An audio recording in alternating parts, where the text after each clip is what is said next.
Bienvenidos hermanos, semana 7 de nuestros estudios en la historia de la iglesia. Octubre 8 al 14 toca esta semana, capítulos 30 al 34 en el libro de González. Estamos hablando de disidentes, emperadores y Mahoma.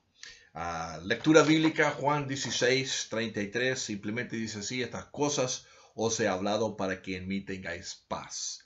En el mundo tendréis aflicción, pero confiad, yo he venido al mundo.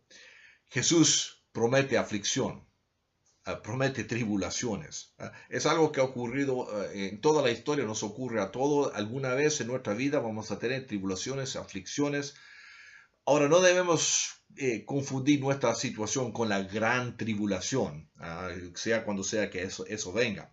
Y muchos lo han hecho así, siempre confunden, estamos en una gran tribulación. Bueno, quizás hay grandes tribulaciones, pero no vamos a confundir eso con el hecho de que habla del Apocalipsis. Pero la historia demuestra que nosotros sabemos bien poco de las aflicciones reales que tuvieron otros en el pasado, ¿no es cierto? Yo sé que algunos de ustedes sinceramente han sufrido, muchos han tenido tribulaciones grandes, pero cuando pensamos en los hermanos cristianos que han sufrido en países comunistas, en países musulmanes, y que han sufrido en la historia, bueno, yo tengo bien poquito para quejarme, ¿no es cierto? Bueno, quizás usted cree que su iglesia tiene problemas. Bueno, mire la historia y dé gracias por sus problemas, ¿no es cierto? En estos tiempos que estamos estudiando, número uno, empezamos a ver que no todos los cristianos han aceptado las declaraciones, las definiciones ortodoxas del Concilio de Nicea y Constantinopla. Estas iglesias, principalmente las iglesias nestorianas y las monofisitas, empiezan a crecer mayormente en el Oriente y también en África. Aunque parte de sus doctrinas habían sido declaradas como herejía en los concilios, estas iglesias hicieron obra misionera agresiva, produjeron grandes obras literarias, académicas, y tuvieron cientos de obispos, iglesias y centros de estudios académicos. ¿Qué pasó con estas iglesias? Bueno, número dos, en el horizonte crecía una amenaza religiosa y política que afecta al mundo aún hasta hoy día: el Islam. La expansión de esta religión amenazó principalmente a la iglesia en el Oriente, el cristianismo bizantino, y también en estas iglesias disidentes. Existen aún hoy día, aún en países musulmanes, pero son una minoría muy pequeña comparada de lo que eran en estos días. En el occidente, en el oeste, la coronación del emperador Carlomagno por el Papa León III creó un matrimonio, se podría decir, entre la iglesia y el Estado con consecuencias enormes. Veremos que cuando existe este matrimonio, se corrompen ambos partidos, la iglesia y el gobierno. Número 4, por consecuencia de diferencias doctrinales y de las condiciones políticas, la iglesia en el oriente y la del occidente se estaban apartando más y más. Había más división, una cisma más grande. Viene el gran cisma.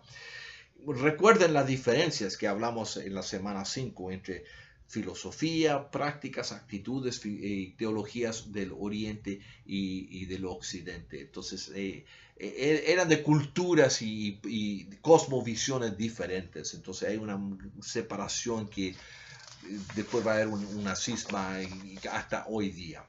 Bueno, llegan más invasores a Europa del norte, del este. Es un tiempo oscuro, un tiempo de tinieblas, culturalmente, políticamente y hasta en la iglesia.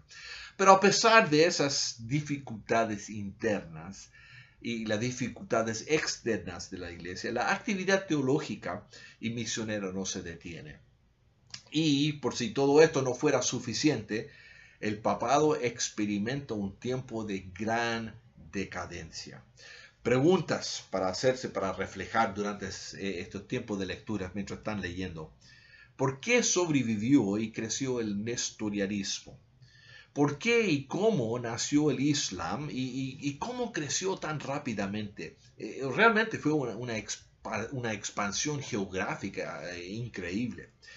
Número 3, ¿qué importancia tiene la coronación de Carlomagno por el imperio y para el imperio y la iglesia en estos días y aún a largo plazo para la cultura europea? ¿Cómo afecta hasta hoy día ese matrimonio de iglesia y Estado hasta hoy día en región de Europa? Número 4, todos los que se convirtieron al cristianismo bajo Carlomagno eran verdaderos cristianos. ¿Por qué sí, diría usted, o por qué no? ¿Cómo afectó eso a la iglesia?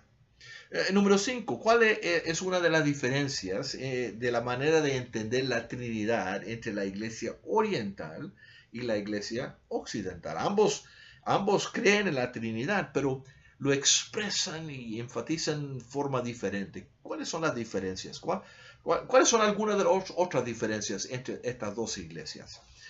Número 6, ¿qué pasó con el papado? ¿Cómo le explica usted esta decadencia del papado en estos días? Bueno, esta semana toca examen número 3, que cubre los capítulos 26 a 34 de González, hermanos, así que estudien esta semana, lean, pongan atención, que tengan una buena semana, hermanos. Deja orar por ustedes. Señor, doy gracias una vez más, como todas las semanas, por estos hermanos, estos estudiantes. Protégelos, Señor, bendícelos en sus estudios. Y doy gracias, Señor, de tener una oportunidad de participar con ellos. Gracias por el trabajo que hacen en los foros, en sus exámenes. Gracias por el ministerio que ellos tienen, Señor, sea donde sea que viven y que están ministrando. En el nombre de Cristo. Amén. Gracias, hermanos. Nos vemos la próxima semana.